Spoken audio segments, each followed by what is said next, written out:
भारत और पाकिस्तान जब आमने सामने होते हैं तो जाहिर तौर पर दुनिया थम सी जाती है, धड़कनें तेज हो जाती हैं। लेकिन इस वक्त अगर हम पाकिस्तान की बात करें तो वहां पर थोड़ा और भी जिसको कह सकते हैं कि एक डर का माहौल बना हुआ है। वो इसलिए कि 3 दशक से जिस आईसीसी टूर्नामेंट की मेजबानी का इंतजार था पाकिस्तान को, वो शायद 4 दिनों में बाहर भी हो सकते हैं, वो अगर भारत से हार जाएं। करेंगे इसी पर बात। स्वागत है आपका ESPN cricket info match day Hindi में, और हमारे साथ बात करने के लिए मौजूद है पूर्व पाकिस्तानी क्रिकेटर उरूज मुमताज। बहुत बहुत खैर मकदम उरूज आपका ESPN क्रिकेट इन्फो में। बहुत शुक्रिया। आई होप आप सब बिल्कुल खैर खैरियत हो। और इस कल के टूर्नामेंट का जो सबसे बड़ा मैच है उसके लिए आई थिंक सभी को बहुत ज्यादा इंतजार है। बेशक बेशक। और आप इस वक्त रूज, जैसा बता रही थी आप कुछ देर पहले कि लाहौर में है, तो वहां पर लोगों के अंदर में कितना ज्यादा इस मैच को लेके एक उत्साह है, इंटरेस्ट है। वो इसलिए भी रूज मैं आपसे जानना चाहूंगा कि इस बार थोड़ा सा मामला अलग है। पाकिस्तान पर बहुत ज्यादा प्रेशर है, अगर वो हारते हैं तो शायद इस टूर्नामेंट से बाहर हो जाएंगे, जिसका इंतजार वो लगभग 29 साल से कर रहे थे। तो क्या वहां का माहौल है उरूज?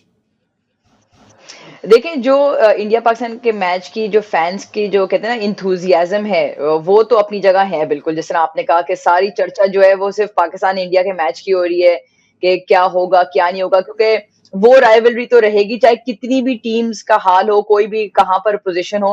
बट जो आपने दूसरी बात की कि ज्यादा परेशानी प्रॉब्ली इस बात की कि जिस अंदाज से पहली बार अपना पहला गेम जो हारे कराची में, और पिंडी का जो दूसरा मैच बांग्लादेश से होगा, उसके बीच में इंडिया का बहुत बड़ा मुश्किल मुकाबला होगा। दो वजूहत से, कि तो इंडिया जिस फॉर्म में है और पाकिस्तान जिस फॉर्म में है वो काफी डिफरेंट है। प्लस दुबई की सर्फेसेस पे जो इंडिया के स्पिनर्स आएंगे, और जो एक पेस अटैक थोड़ा सा न्यूट्रलाइज होगा पाकिस्तान का, खासतौर पे पाकिस्तान के पास क्योंकि वो स्पिनर्स नहीं है, तो आई थिंक ये पाकिस्तान के लिए ज्यादा फिक्रमंद बात है इस वक्त। बिल्कुल उरूज, जो मैं जानना चाह रहा था, पूछना चाह रहा था, बिल्कुल वहीं पर ले आई।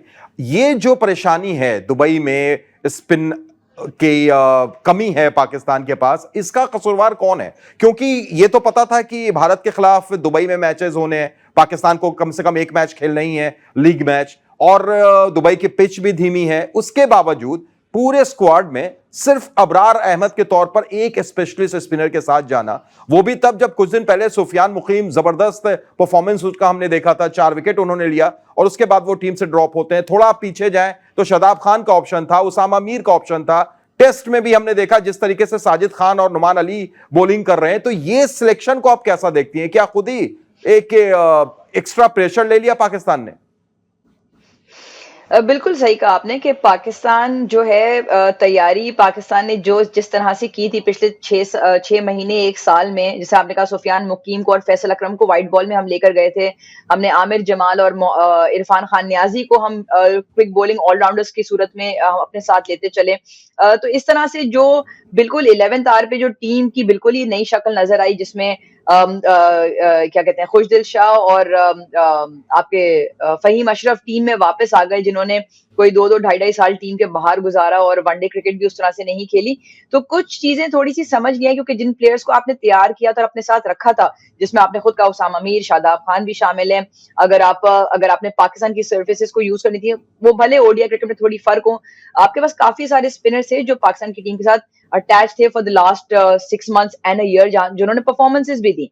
बट अब प्रॉब्लम ये है कि, और ये आपने ये बात भी बिल्कुल सही की कि सबको पता था कि दुबई में मैच होगा, खासतौर पे वहां पर जितनी क्रिकेट अभी खेली गई, काफी टायर्ड सर्फेसेस है वहां पर, और वहां पर स्पिन होगा बॉल। तो अबरार जो फ्रंटलाइन स्पिनर हैं, सलमान अली आगा भी अच्छे स्पिनर हैं, खुशदिल भी हैं, बट ओडीआई क्रिकेट में भी तीनों बहुत फ्रेश हैं। और खुशदिल तो बहुत टाइम बाद खेल रहे हैं, सलमान खेलते रहे, अबरार का भी बहुत ही चंद मैचेस खेले। तो उस तरह से जो पोटेंसी या डेप्थ, क्वालिटी, एक्सपीरियंस आप कह सकते हैं इंडिया के स्पिनर्स में, वो पाकिस्तान के स्पिनर्स लैक कर रहे हैं, खासतौर पे जिस तरह ये मुकाबला दुबई में होगा। तो ये पाकिस्तान के लिए काफी कंसर्निंग रहेगा। बिल्कुल। और एक और चीज, उरूज, फखर जमान जिस अंदाज में खेलते हैं, और जो पिछली बार भारत और पाकिस्तान के बीच में फाइनल हुआ चैंपियंस ट्रॉफी में, फखर जमान ही हीरो थे जिन्होंने भारत को शिकस्त देने में बड़ा किरदार निभाया था। वो इंजर्ड हो गए, रूल्ड आउट हो गए। तो अब आप क्या देख रहे हैं? आपके पास ऑप्शन उस्मान खान का है, हालांकि वो मिडिल ऑर्डर बैटर है, अभी तक उन्होंने वनडे इंटरनेशनल खेला नहीं है। क्या उनका डेब्यू आप देख रही हैं, या फिर इमामुल हक, वो इमामुल हक उरूज जो वनडे वर्ल्ड कप के बीच में ही सही अचानक उन्हें ड्रॉप कर दिया जाता है? अगर उनका आप वनडे करियर देखें तो 48 की एवरेज है उनकी, 9 सेंचुरीज है उनके नाम। तो ये भी एक समझ से परे कि आपने इमामुल हक को ड्रॉप किया, अब वापस लेके आए, तो क्या स्ट्रेट वे इमामुल हक 11 में आपके उरूज? जिस तरह से मैंने पहले कहा कि जो प्लेयर्स के मैं नाम ले रही थी कि खुशदिल और फ़हीम अशरफ, उसमें उस्मान खान भी शामिल होते हैं कि जब आपके पास साइम इंजर्ड हुए थे और आपको मालूम था कि आपको एक ओपनर की ज़रूरत पड़ेगी, तो मेरे हिसाब उस वक़्त इमाम, इवन शान मसूद भी एक ऑप्शन थे उस वक़्त, आपको स्टेबिलिटी प्रोवाइड करते अप द ऑर्डर, क्योंकि फ़खर आपके ऑलरेडी एक एनफोर्सर के तौर पे थे। तो मैं अगर कल की टीम खिलाऊँ तो I would bring Babar back to 1 down और मैं सऊद और इमाम से ओपन करूँ। मेरे नज़दीक इमाम जो है वो डायरेक्टली टीम में आते हैं।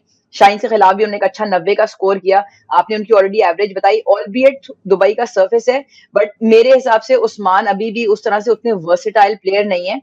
इमाम स्पिनर्स को अच्छा खेलते हैं एंड शुरू में ओवर द टॉप जाने में भी वो उस तरह से खेल जाते हैं। तो फखर का ना होना पाकिस्तान के लिए बहुत बड़ा लॉस है, ना सिर्फ इंडिया के खिलाफ बट ऑब्वियसली पूरे टूर्नामेंट में। तो I would put Saud and इमाम ओपन एंड मैं बाबर को वापस 1 डाउन ले आऊं। रिजवान 4 पे खेलें और सलमान अली आगा 5 पे खेलें और फिर खुशदिल और तैयब ताहिर और फिर आपके बॉलर्स उस तरह से खेलें। चलिए, वेल एंड गुड। आखिर में चलते चलते उरूज, आपका एक प्रिडिक्शन, इतना सब कुछ होने के बाद आपने बात की, सिलेक्शन पर आपने सवाल उठाए, आपने ये भी कहा कि कुछ और पाकिस्तान को सोचना चाहिए था, तैयारी उस हिसाब से नहीं हुई, लेकिन उसके बाद भी इस मैच का प्रिडिक्शन लेना बनता है। आपको क्या लगता है, भारत पाकिस्तान, अगर भारत जीतता है उरूज तो फिर पाकिस्तान के लिए टूर्नामेंट से बाहर होने का खतरा बढ़ जाएगा? बिल्कुल देखें, पाकिस्तान को जीतना तो लाज़मी है, क्योंकि जिस तरह से न्यूज़ीलैंड से हारे, रन रेट पे भी बहुत ज़्यादा अफ़ेक्ट पड़ेगा, बट 2 पॉइंट्स इस वक़्त ज़्यादा ज़रूरी है बनिस्बत रन रेट के।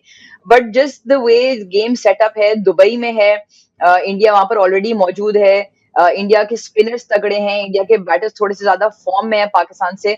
आई फ़ील के प्रेशर से ज़्यादा थोड़ा-सा इस वक़्त फ़ॉर्म और क्वालिटी के ऊपर गेम इंडिया की तरफ थोड़ा-सा भारी है। चलिए, बिल्कुल देखना यही होगा कि क्या होता है, ऊंट किस करवट बैठता है। बहरहाल मैच के बाद आपसे फिर मुलाकात होगी उरूज, आप अपना ख्याल रखें। उम्मीद है कि एक जबरदस्त मुकाबला देखने को भारत और पाकिस्तान दोनों फैंस को मिलेगा। बहुत बहुत शुक्रिया उरूज, जुड़ने के लिए, तमाम बातचीत के लिए। आप देख रहे थे ESPN cricket info match day Hindi.